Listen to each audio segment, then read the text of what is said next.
We continue with the life story of Joseph as recorded in Genesis chapter 39. Remember, he'd been sold into slavery by his brothers and hauled off to Egypt, where he found himself in Potiphar's home. Because the Lord was with Joseph, God blessed him in everything that he did. The favour of God was on him. Potiphar recognised in Joseph someone very special, a man whom he could trust to run his home and his business dealings in his absence. He saw that with Joseph in charge that everything went well in his household. In a word, Joseph was trustworthy. Now, I really should put a caveat on this week's message, AO, adults only. Why? Because it seems that Satan used that old trick on Joseph when a beautiful lady showed interest in him. Verse 6 of 39 describes Joseph as being very handsome and well built. And it goes on to say that Potiphar's wife noticed.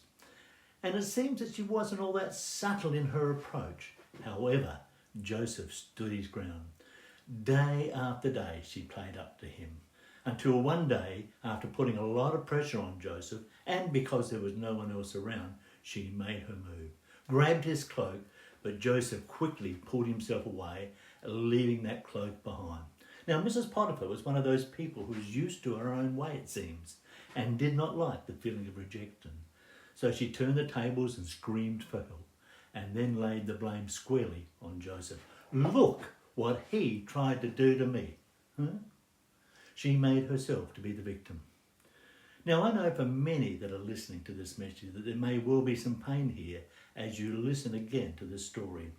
You've been wronged. For others, you've been unfairly blamed. In these situations, it's often seemed as though no one will listen to your explanation and to the facts. Something has gone wrong and it's caused a lot of pain. We are to be a people of integrity, honest and faithful in all that we do, and like Joseph, must stand firm in the face of temptation. Meanwhile, Potiphar's wife kept Joseph's cloak until her husband came home from work. And then she said, well, she probably sobbed and shouted, that Hebrew slave that you brought into our house tried to wrong me. Now Potiphar was getting the blame as well. The end result was, of course, that Joseph was thrown into prison, and there he remained, Genesis tells us. When things go wrong, it seems that they go wrong. Do you ever wonder, where is God in all of this? Have I been forgotten again? How will this ever work out? There are some moments when we could just about sit in a dark corner and cry or sob. I encourage you, if you find yourself under trying circumstances, to reflect upon Joseph's story and notice his trust in God. Now, it did take a long time to work out in a way, but as the old saying goes, watch this space. As we read on, we see that Joseph continued with his faithfulness to God through those tough times, and although in prison, once again, he found favour with the prison guard. And it wasn't long, and Joseph was in charge of the other prisoners and over everything that happened in the prison. Verse 23 says, the warden had no more worries because Joseph took care of everything. The Lord was with him and caused him to succeed in everything he did. It was who he was. It was in his DNA, if you like. God was with him, and it showed, even under difficult circumstances.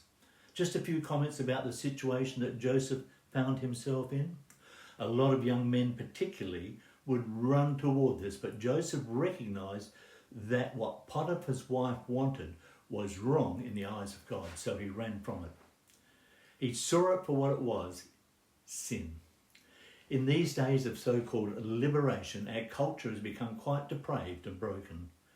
Like Joseph, we need to call out sin and to run from it. Knowingly turn your eyes away when there is something that it is better that we not see.